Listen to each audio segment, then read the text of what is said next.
Bonjour à toutes et à tous, j'espère sincèrement et humblement que vous allez bien. Je suis le maître Marguerite et cette fois-ci on crée cet espace pour une interview. On est donc à la fois sur TikTok avec les abonnés qui arrivent un à un. Brice, quel bonheur! Tu es super bien habillé aujourd'hui, merci de nous partager ça. Ah bah ça fait vraiment plaisir que tu me le dises. J'étais le seul à l'école ce matin habillé comme ça, c'était très drôle. Et quel retour t'as eu? Des beaux retours. Tu sais, aujourd'hui, mon cher frère, on a beaucoup travaillé. On s'est retrouvé confronté à un état, on pourrait dire, de surcharge. Oui.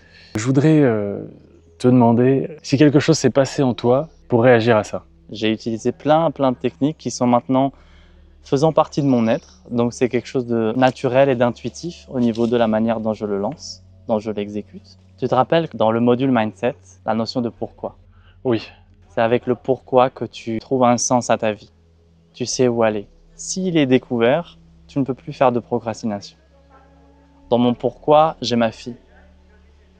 Si je me lève et que je pense à ma fille, même si je suis fatigué, je me lève. Non seulement vite, mais dans un geste vraiment bien exécuté. C'est les deux pieds plantés dans le sol. Et je fonce vers l'accomplissement. C'est ton meilleur pourquoi? Oui, dans ma vie, mon meilleur pourquoi, c'est ma fille. J'en ai d'autres. En deuxième point, moi-même.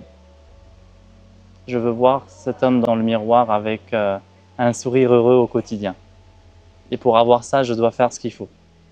C'est-à-dire me coucher avec l'état clair que j'ai fait tout ce que j'ai pu, selon le meilleur de mes capacités, que j'ai fait de mon mieux pour me respecter, aimer, donner.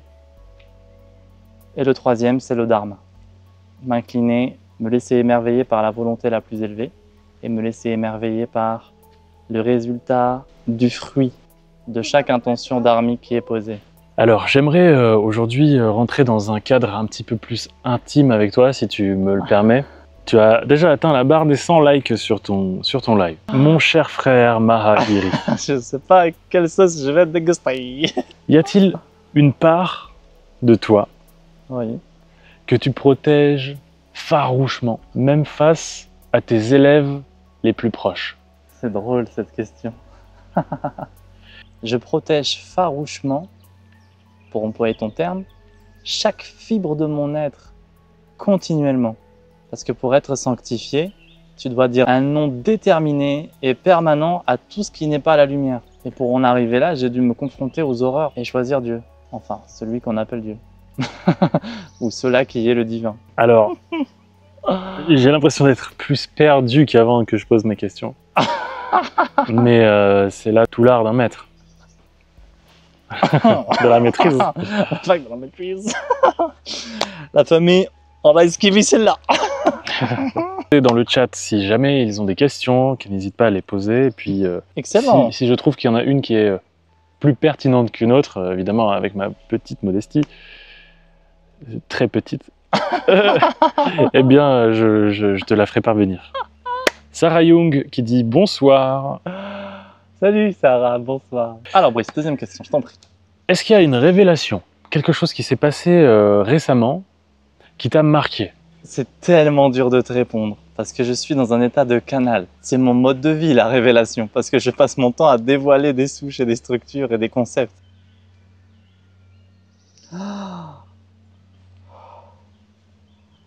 Oui, j'ai eu une révélation, c'est vrai que récemment il y a eu une révélation. Je vais donner un enseignement qui est rarissime. Ceux qui ont fait beaucoup de chemin, vous allez l'entendre, vous allez faire. D'accord. J'ai eu une révélation, oui, sur la notion de Kundalini. T'en as déjà entendu parler? L'éveil de Kundalini? Tu m'en as déjà parlé il y a des années. Ça a l'air d'être assez violent, cette... Eh ben, c'est une connerie. Okay. On dit que c'est assez violent. Mais c'est un code de limitation de l'évolution humaine. La leçon, on disait que l'humain est tout puissant dans son système, ce qui fait que des fois, il y a un miracle sur quelqu'un et pas sur un autre. Il choisit à un niveau de figer sa structure. C'est un spécialiste, Brice. Il voit des centaines de miracles, mais son système est verrouillé. Parce qu'une partie de lui ne veut pas y croire. Je suis tellement gelé et glacé que je me demande même si je suis pas la reine des neiges. Et pourtant, j'ai besoin d'être libéré, délivré. Bon bah, c'est pas l'un de mes clients, lui. Le plan de révélation dans mon cursus, je le mets dans mon cheminement d'ascension de conscience. D'unité avec le Dharma. Des révélations sur mon identité véritable. Alors, on dit que la Kundalini, notamment, c'est une énergie primordiale, fondamentale, qui donne à un humain des capacités hors du commun. Et qu'elle est logée au niveau du chakra 1, donc à la base de la colonne vertébrale. Et on dit que cette énergie est censée, par la pratique du yoga, de la méditation, de la discipline, du pranayama, de tout un ensemble de choses comme le kriya, que cette énergie va réussir à monter et se loger au niveau du troisième œil. Ok. Bah, c'est des conneries. Et d'ailleurs, quand tu regardes les dessins sur l'éveil de la Kundalini, regardez par vous-même et ne me croyez pas, jamais, sinon vous serez des moutons. Quand vous tapez éveil de Kundalini, montée de Kundalini, vous allez voir deux serpents qui sont censés s'entrecroiser chakra par chakra et qui arrivent au sommet, au niveau du troisième œil. L'humain, si on a un petit peu compris les choses, c'est une sorte d'ensemble cellulaire parcouru d'électricité. Donc on peut imaginer que c'est une sorte de carte réseau avec des programmes, des bidules qui clignotent. Pour que ça fonctionne bien, il y a un plus et un moins, comme dans tout système électrique. Le plus, c'est le ciel. Le moins, c'est la terre. Eh bien, en fait, pour qu'il y ait une circulation, tu as besoin d'un plus et d'un moins. Et l'énergie passe de l'un à l'autre. On est d'accord. Et quand tu regardes le schéma de Kundalini, en fait, il montre deux serpents qui montent en même temps et qui font un courju là-haut. Ça veut dire qu'il y a 2 bornes plus en haut. Est-ce que vous avez déjà mis 2 bornes plus côte à côte? Tu peux pas avoir 2 bornes plus au niveau du troisième œil. Tu as forcément une circulation avec le plus et le moins. Il faut que ça monte, mais aussi que ça descende. Alors que dans les dessins, on te dit ça monte et ça reste. À partir du moment où tu connectes une idée pour l'expérimenter, elle te met directement en résonance avec tes schémas de vérité intérieure. Par exemple, si tu regardes ce schéma et que tu te dis c'est ça qui doit se passer, ton système, il connaît la vérité. C'est juste qu'il est dans l'inconscient. Donc, tu n'y as pas accès. C'est voilé. Oui. Mais tout le monde sait tout à tout. Hein. Et j'aime beaucoup dire ça. On sait déjà tout et on se rappelle. Quand tu regardes ça et que tu regardes le schéma de la Kundalini, ton plan interne sait que ça ne fonctionne pas. Et si ton système lui dit je veux ça, lui, il va t'envoyer c'est impossible. Tu connectes la Kundalini avec une information qui elle-même te connecte sur cela est impossible. Le simple fait que tu aies connecté ce chemin d'activation te verrouille ta Kundalini. Et donc, il y a des millions de personnes qui sont bloquées et qui sont convaincus qu'il faut qu'ils fassent des exercices à se taper le sacrum pour faire monter leur Kundalini. Ça marche pas comme ça. C'est le processus que tu dis qui est erroné, mais la Kundalini, c'est quelque chose, c'est pas négatif. Pas du tout. Est-ce que la capsule de soins, elle peut aider à passer la Kundalini? Oui, mais pas de manière ouvertement déclarée. Parce que le processus de Kundalini, c'est un processus d'amour. Alors là, je vais juste casser des structures et taper du poing sur la table parce que je viens d'entendre dans le futur que j'ai mis en colère des gens qui basent des business sur l'éveil de Kundalini et qui sont en train de dire voilà le schéma qui fonctionne et qui donne tout ça. Oui. Mais est-ce que vous faites des miracles? Non, vous ne faites pas de miracles. C'est normal. Parce que vous n'avez pas atteint votre éveil de Kundalini. Je suis désolé de vous le dire. Il faut revenir sur Terre, les yeux ouverts sur la vérité. J'ai fait 1100 miracles devant des témoins et je le ferai devant vous encore. Et je vous mettrai au défi de faire mieux que moi. Revenez sur Terre, méditez et il n'y a aucun problème. Tu fais une erreur, tu la vois en vérité et on avance. Dans les enseignements que j'ai reçus d'un Avatar Babaji des Hauts Plans Lumière, étant donné que c'est hyper falsifié, on a changé les mots. Dans mon canal, quand on parle de Kundalini, qui est logé dans le chakra racine, mes guides la nomment le soi divin terre. Et aussi me parlent du soi divin ciel, qui sont symbolisés par des serpents. Mais c'est une métaphore, c'est beaucoup plus profond qu'un serpent. Ça n'a rien à voir avec un serpent. On symbolise, on imagine, on met des formes. C'est méta, c'est pratique, de noumène et de phénomène. Certains de tes élèves ont fait des miracles. Ça veut dire qu'ils ont déjà passé l'éveil de la Kundalini? Non. On te dit que c'est quelque chose qui va venir faire toc à la tête, que c'est fulgurant, que c'est radical, que c'est profond. Alors que, je rappelle un truc, c'est un processus divin. Est-ce que le divin est autre chose que de l'amour? C'est pas possible. Par conséquent, si on parle d'éveil de Kundalini, véritable, on est obligé de parler de cheminement d'amour. Or, dans les chemins de l'amour, y a-t-il une autorisation à violenter un corps? Substantiellement, ça n'existe pas, cela est exclu.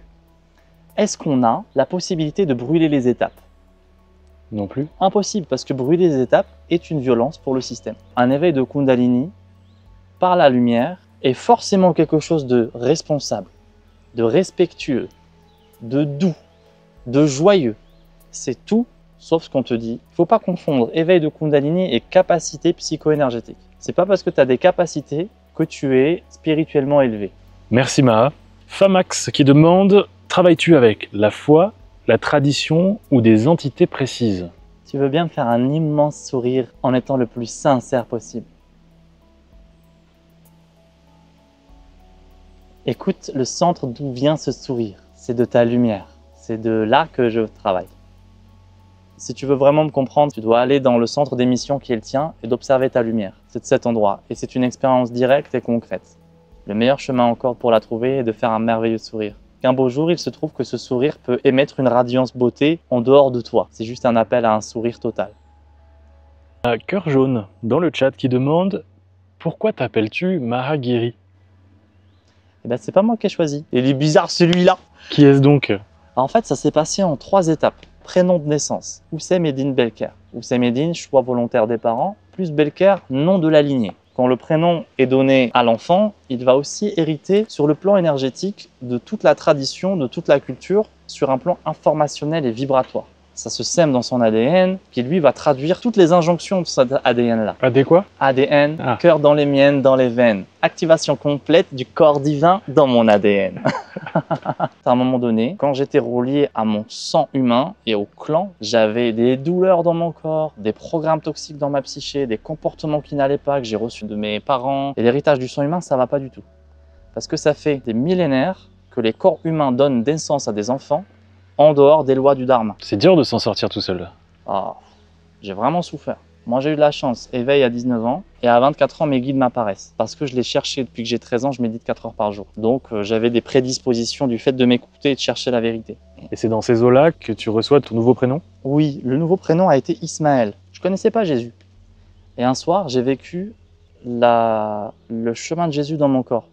J'ai eu les mains qui se sont mises comme ça et j'ai vécu la crucifixion, toutes les étapes de conscience qu'il avait passées. Et ensuite, pendant au moins 3 mois, j'avais mal aux mains. J'avais vraiment mal. Et plus j'avais mal, plus j'étais heureux. Parce que c'était comme une douleur spirituelle qui amplifiait mon état de connexion avec le divin.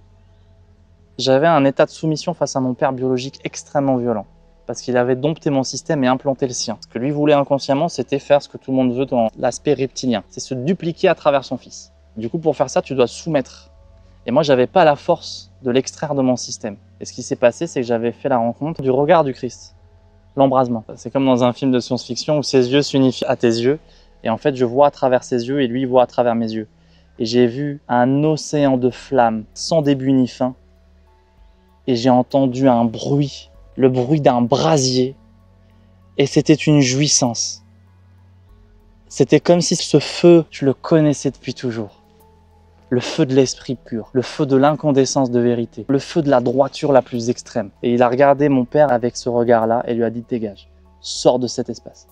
Et la partie inconsciente de mon père qui était logée dans mon système profond, elle a fait « et à partir de là, au moins 40% de douleur en moins dans mon système. Et ensuite, il m'a dit « ça y est, tu reviens à la maison, tu es mon fils. J'hésite, je vais t'appeler soit Isaac, soit Ismaël. » Et moi, l'héritage chrétien, j'y connais rien. J'ai juste dit « merci, j'ai plus mal ». Et ensuite, il a donné Ismaël. Qui t'a donné ce nom exactement?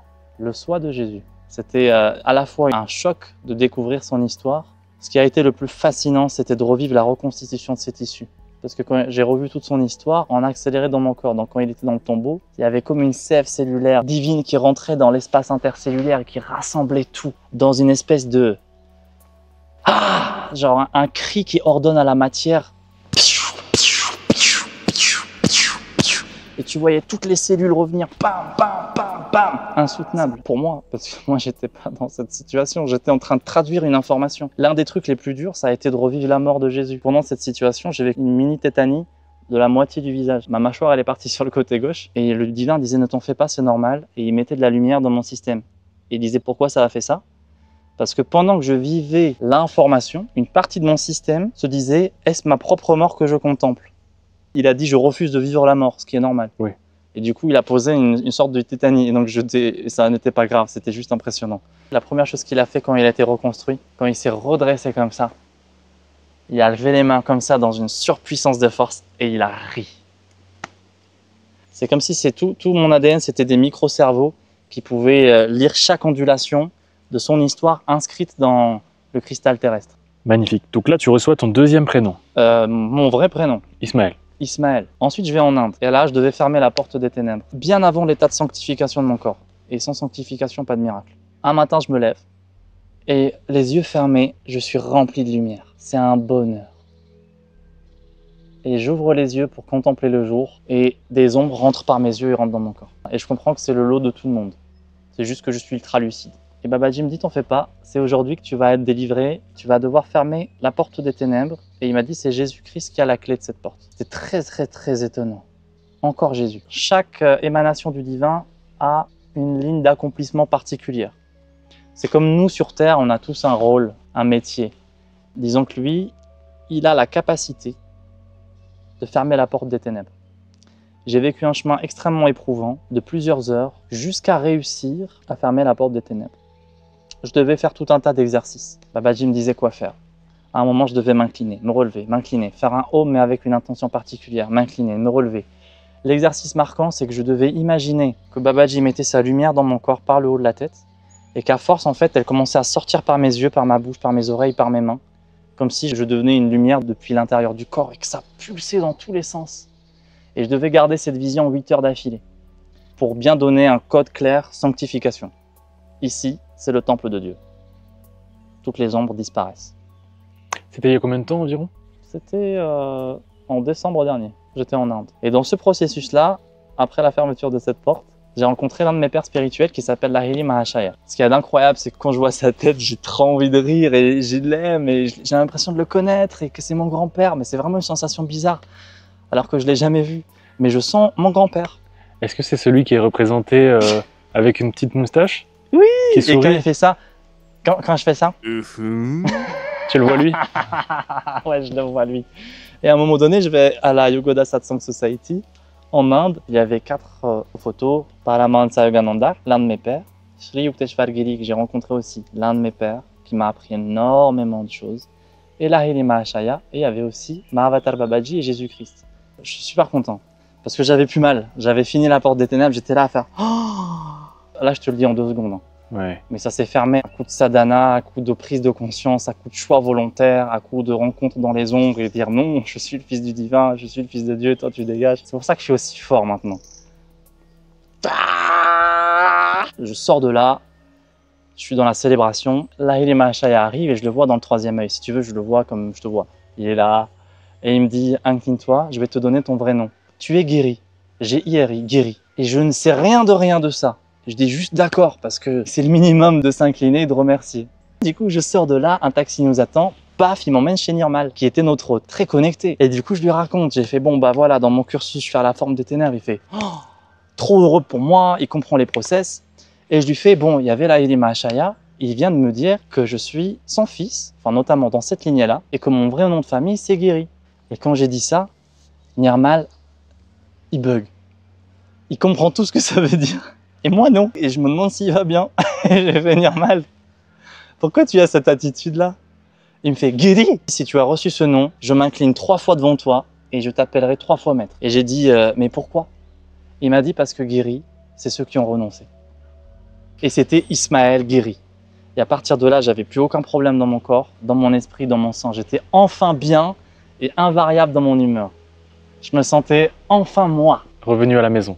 Exactement. Comme si j'étais un enfant pur, dans un corps d'adulte, avec une maturité spirituelle. C'était parfait. Et en fait, Maha est arrivé plus tard. Je faisais déjà des miracles. Mais c'était, je dirais pas laborieux, mais c'était quand même pas évident. Il fallait travailler la structure de la maladie, la structure psychologique des clients. C'était trop difficile. Mais il y avait quand même des miracles. Et je me battais. Hein. Ça se voyait que je me battais. Et du coup, c'était tout à mon honneur. Parce que les gens, ils étaient aussi réceptifs à la goutte de sueur. Et ils disaient, ouais, un miracle. Aujourd'hui, ils sont plus un peu choqués. Parce que je commande et c'est fini, tu vois. Il n'y a pas si longtemps que c'est passé à Maha. Après, je ne peux pas tout vous dire non plus, mais il y a des choses que je peux vous dire. Il y a 2 mois, c'est passé à Maha.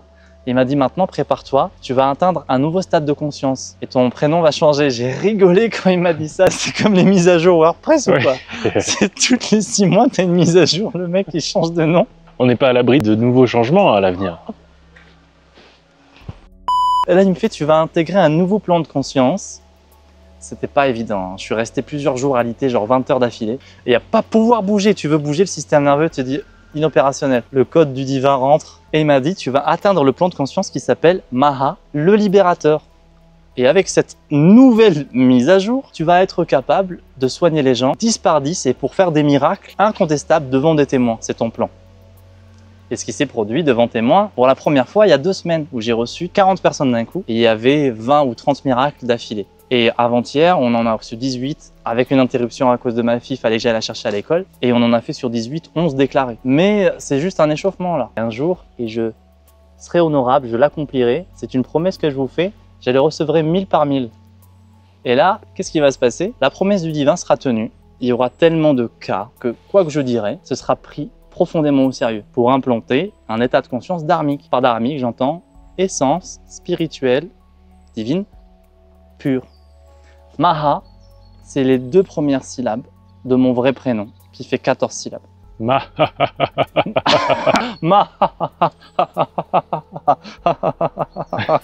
C'est un prénom contagieux. Est-ce que tu as hâte d'arriver au moment où tout le monde, à l'unanimité, te prendra au sérieux? Non, parce que ce qui compte, c'est maintenant.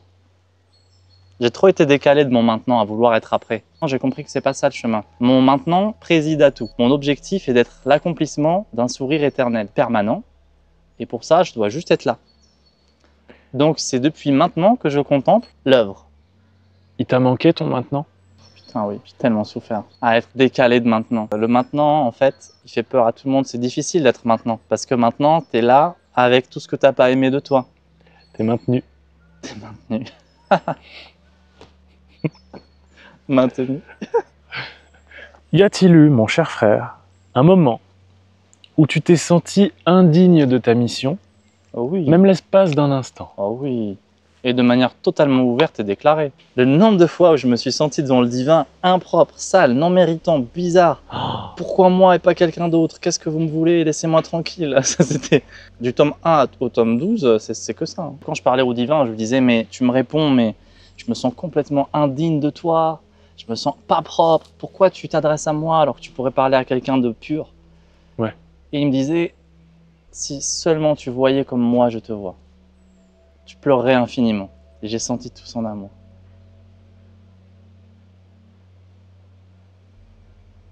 Et il me disait, en fait, tu ne sais simplement pas te voir toi. J'ai été le premier surpris. Hein. C'est pas l'expéditeur dont tu te serais douté? Le divin? Ah non, le divin, déjà qu'il existe, ça m'a fait un choc. Hein. Moi, je disais un jour, tu te rappelles, quand j'étais gamin, je disais, mais attends, il y a des gens, ils sont tellement intelligents, comment ils font pour croire que Dieu existe? Si, c'est vrai, c'est vrai. Toi qui as grandi dans une culture religieuse en plus, Ah ouais. ouais, c'est vrai que t'étais déjà à contre-courant vachement vite. J'étais haineux avec la religion, déjà, parce que pour moi, c'était là d'où tous les problèmes de ma vie venaient. Ils étaient tous musulmans d'une manière qui ne me parlait pas. Quand je posais des questions, j'étais le chieur, alors qu'en fait, je voulais comprendre. Et Ouais. j'étais traité comme un chétan, comme un espèce de... Comme un hérétique. Comme un hérétique, ouais. Alors que mes questions, elles étaient trop intelligentes. Par exemple, je leur disais, quand vous vous mettez à genoux, pourquoi il y a autant de différence entre lui et lui? Pourquoi lui, quand il se met à genoux, on dirait qu'il n'a pas du tout envie de faire ça et qu'il est en train de souffrir le martyre, alors que lui, on dirait qu'il s'endort? Pourquoi on fait ça alors, s'il y a que des gens qui si personne rayonne en gros? Mais j'avais pas les mots petits. Et on me disait, mais arrête de poser des questions comme ça, Al-Hamar, dégage. Et moi je disais, mais vous êtes fous ou quoi? T'avais quel âge à peu près? 6 ans. Ouais. Dès que j'avais 6 ans, je torpillais dans tous les sens, dans tout ça, moi. Et tu sais, quand j'ai compris que Dieu n'existait pas, que ça allait être chaud pour moi, parce que je savais que Dieu, c'était l'amour, sans le savoir, mentalement. Pourquoi tout le monde dit la peur de Dieu? Ma mère, elle m'a dit, parce que si tu fais pas ce qu'il faut, tu vas aller en enfer. Ah, et c'est quoi l'enfer? Et elle m'a dit, l'enfer, ok, tu vois le barbecue, tu vois le malfouf, Dieu, il te prend comme tu es, et il t'attache par les paupières. Il te suspend à un fil électrifié, ça te brûle la peau, le corps, dans d'atroces souffrances, et tu fais hurler, ça s'arrête jamais. Et moi je fais, ouais, mais du coup quand ça brûle la peau, après il se passe quoi? Elle me fait, Dieu il te rajoute une peau. Et après ça rebrûle une fois de plus. Et en fait quand elle a dit ça, aujourd'hui elle pense plus du tout pareil, hein. Elle a changé de plan de conscience, elle a atteint des éveils. Mais la première fois qu'elle m'a dit ça, elle était conditionnée dans la culture, elle y croyait dur comme fer. Et j'ai 6 ans, elle me balance ça, et je la regarde dans les yeux. Et je sais que c'est faux. Ah ouais? Et oui, je sais que c'est une parfaite connerie. Qu'est-ce qui fait que tu sais? Et que tu tombes pas dans le panneau comme beaucoup d'enfants? J'ai un code de protection du dharma en moi. Et tout de suite, j'ai compris que, oui, mais elle y croit. C'est ma mère, et elle veut que je croie comme elle. Problème, je vais devoir faire semblant. Parce que j'ai bien vu que quand je pose des questions, je prends des tannées. Je savais que je devais avoir une double identité, que je devais faire semblant. Ça m'a donné une ultra clairvoyance, du coup, sur toute la culture. Le fait de devoir faire semblant, si tu veux, tu dois apprendre à faire comme eux sans te faire prendre. Du coup, tu dois forcément, pour apprendre à faire comme eux, analyser leur structure. Et quand t'es gamin, c'est rapide. Parce que c'est ton inconscient, tu te rappelles. Ouais. Quand t'es petit, rien que quand tu te dis je vais aller toute la piscine à fond, t'es vraiment le champion du monde de natation dans ta tête. C'était un stress de survie, moi. Voilà comment j'ai fait. Qu'est-ce que tu ressens vraiment face à ceux qui se servent du mot lumière pour manipuler ou vendre du faux sacré? Ça dépend. Ça dépend le jour. Ok. Des fois, ça m'est parfaitement égal parce que je sais qu'ils servent un plan d'éveil. Quand tu te fais égarer par quelqu'un et que tu le remarques, tu te détermines à trouver ta vérité tellement que finalement, ils sont utiles. Et des fois, selon mon humeur, ça me gonfle. Là où ça peut me concerner, c'est si ce type de personne vient relationner avec moi. Là, je vais regarder ce qu'il veut. S'il veut profiter de moi, il dégage. S'il est humble et qu'il veut apprendre, je le fais grandir. Sans jugement, parce qu'on a tous des problèmes. Mais du coup, ça dépendra de son taux d'orgueil. Et sinon, par rapport au principe en lui-même, c'est comme tous les principes pervers, ça va pas et puis c'est tout. Dommage pour lui. Parce qu'en fait, il croit que Dieu veut l'appauvrir, qu'il n'est pas dans la confiance. On a une question qui vient d'arriver de Iskaya sur le chat, qui t'a envoyé déjà beaucoup d'amour depuis le flux. Avons-nous un libre arbitre ou tout est-il inscrit? Oui, il y a un libre arbitre, t'inquiète. Mais en même temps, le libre arbitre est super limité. Si tu prends le cursus d'où tu viens vraiment, tellement de séquences ont été déjà prédéfinies, planète d'incarnation, contrat d'âme, personne phare, parents, nom, culture, tout ça c'est déjà ultra paramétré. Et du coup, quand tu arrives dans ton incarnation, tu as besoin de libre arbitre pour pouvoir faire le choix volontaire de rencontrer le divin. Parce que le divin souhaite se rencontrer à travers toi. Et c'est pour ça qu'il ne te soumet pas. Parce que s'il te soumet, il ne peut pas te rencontrer. Pour se rencontrer vraiment, il faut que ce soit deux volontés libres qui se rapprochent. C'est comme un couple. Ils doivent s'aimer de manière libre et autonome et venir se rencontrer et s'aimer. Donc le libre arbitre, oui, existe. Mais la plupart des gens, si tu veux, ils sont tellement encodés, inconscients et verrouillés que ce n'est pas des choix. C'est une succession de non-choix. C'est des détonations de choix déterminés, inconscientes. Merci pour ta réponse. Amen. Eh bien, voilà la fin de l'interview, mon cher Maragiri. Merci d'avoir été là, merci pour tes réponses incroyables. J'ai passé un super bon moment. Amen.